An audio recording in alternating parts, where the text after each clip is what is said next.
مخکې خو داسې توره شپه وه چې موږ به ځغاستو، ښځې وو، کوچنیان وو، کورونه به مو پاته وه. نو بس دغسې کیسې وو، معاملې وې داسې، د دوی بمبارونه وو، ټکان به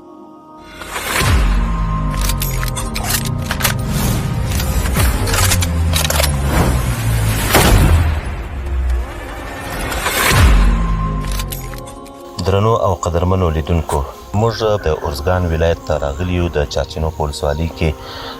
له یو تن ولسي کس سره موږ دلته ولیدل. له دوی څخه پوښتنه کوو چې دلته کله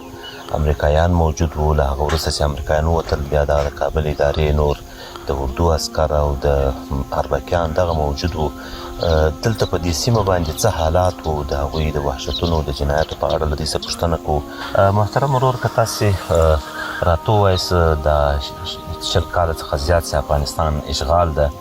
او دلته امریکایانو د هغوی ګوډاګیانو په دې سیمه کې څرنګه حالات وو، تاسو په دې 20 کلونو کې کمې ترخې صحنې ولیدلې، که دغه راته بیان کړئ.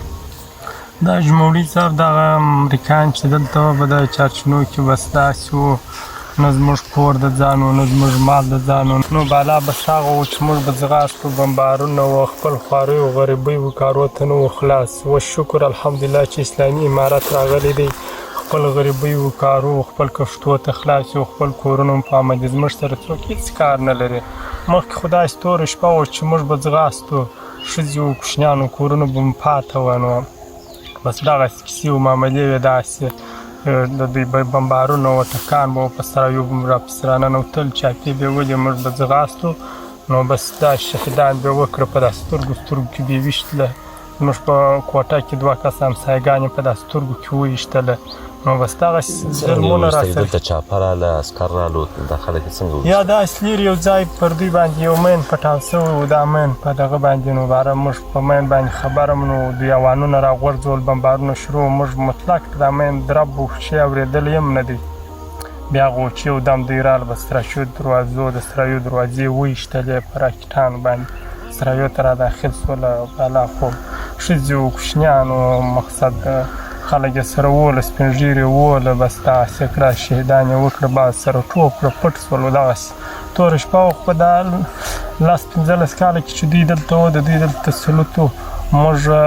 دا یوه خشم پر دا بله نه دی چې بس دا زموږ وظیفه وه چې ټوپ کړو، را ټوپ کړو، کوچنیان وځغلو، راویې ځغلوه نه دی. دغه هم بس خواري و، غریبي و، خپل کښتونو ژوند و، زندګي راڅه پاته وه. داسې یو خاطره تاسو ته یاد ده چې تاسې کلي ته چاپه راغلي یا د عسکر راغلي او بیا پخپله ستاسې له خپل کورنۍ د غړو سره څه سوي دي، څه وحشتونه ورسره سوي دي،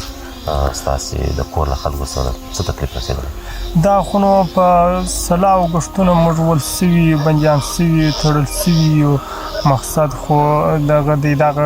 معاملې را سره سوي دي. زموږ خپل پلار یې داسې سپین ږیری سړی دغسې کړي لکه دغه ستا تور تاج. دغه دی نور نو کلي کې ګاونډیان د کاکا زامن مو شهیدان سوي دي په چاپو کې. بس چاپه اچولې ده، بس د کوره را ایستله، بس یې ویشتله، یا هلته پر هغه ځای باندې ویشتله. 8 کسه شهیدان په یوه چاپه کې په یوه شپه. ګرد د خواریو غریبۍ خلک وو چې د ماښام پر ډوډۍ هم وس ولاکه درلوده. داسې خلک یې موږ چې په عذاب شو، سخت په عذاب شو. نو باره مو دغه کس وکړي، موږ دلې ته خپله دغه دی دا خپل کډ شان موږ ول په لاس راکړي. دوی راته وویل چې دا تاسې لوړ سئ، دا مځکې دا پټې دا مو هم درباندې یو څک اوبه ولاکه راڅه باندې ولګوي، او بیا نور دا کډه شی هم په لاس ولاکه درکړو، که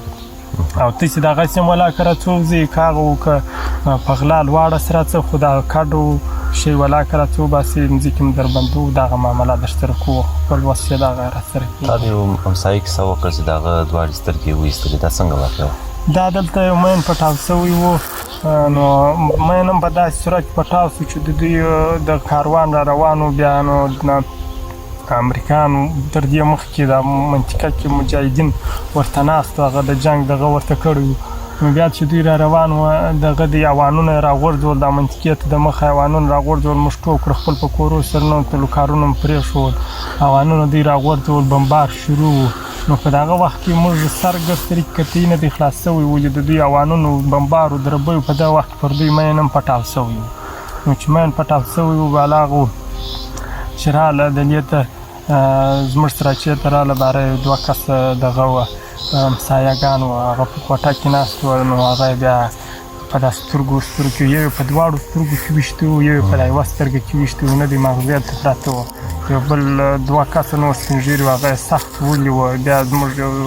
دوه درې زاړه موټرګاټان وو هغه یې وسول اور یې ور واچوئ نور چې موږ یې ټینګ کړو پیدا یې کړلو موږ یې پورته کړلو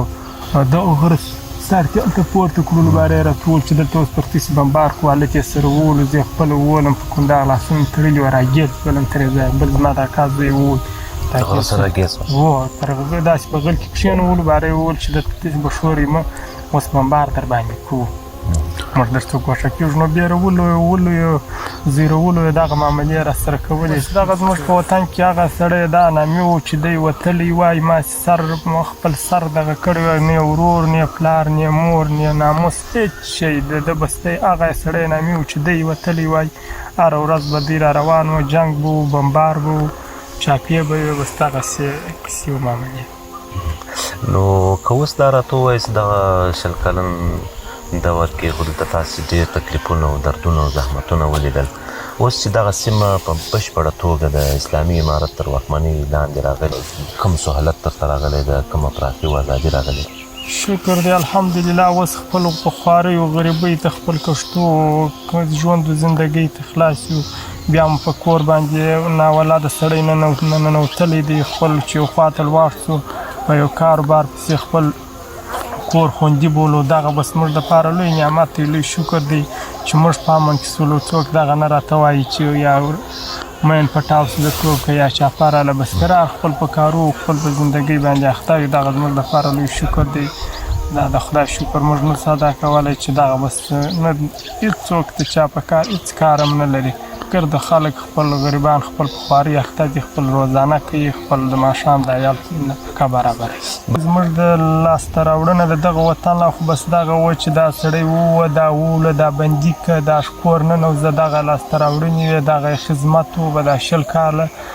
یو ویشته یو دا قدرګې کومک و امداد موږ د دوی نه دی لیدلی بس دغه لاسته راوړنه وه چې ومو ویو بندیان مو کې ومو ټکوي روپۍ راڅه واخېستې خپله یوه شپه بوتلم 8000 روپۍ سهار زما پلار ورته راوړې نو ورکړې بیا زه رایله کړم دا ګرده وطن دغسې و دا ګرده وطن د یو خوار و غریب یو مظلوم لا هم نه و خلاص بیا به موږ خپل د مجبورۍ په خاطر ورته وویل چې دا طالبان دلته ناست دي دغه سنګر دی دغه پوسته دلته ورشه جنګ هغه بس حالته نه سو ورتلای دوی خپله مې د سپین بیرغونه و طالبان ورته ناست و خو دوی دلته بس دا کسات تر موږ کښې نو هغه وخت کې باره موږ ته دا اجازه هم نه راکول چې یا کور وباسو یا کډه وباسو یا دغسې بل اخري پوښتنه هم دا ده چې تاسې څرنګه نظام غواړئ دا د خلک د ولس دا ټول خلک د دوی څنګه غوښتنه ده څنګه نظام غواړي چې څنګه حکومت راسي دغه حاج مولوي صاحب موږ په دې مسجدانو کې دا د غوږ کښېنو موږ بس داسې نظام غواړو لکه دا اوس چې خدای پاک موږ ته راکړی د هغه د خدای پاک په موږ کوم نظام دا د مجاهدینو نظام چې اوس دا مجاهدین راغلي دا زموږ منطقې فتح سوي دي موږ دا نظام غواړو دا نظام بس دا دی چې موږ خپل خوارۍ و غریبۍ و خپل کار ته خلاص یو د چا له خوا څه ظلم و زور و زیاتۍ نشته راباندې دا نظام بس موږ غواړو د دې څخه د خپل خدای ډېر راضي یو چې دا نظام الله دې پر موږ باندې تر ورځ تر قیامته دا نظام قایم کړي جزاک الله ډېره مننه موږ ته وخت راکړئ خبرې ما سره وکړې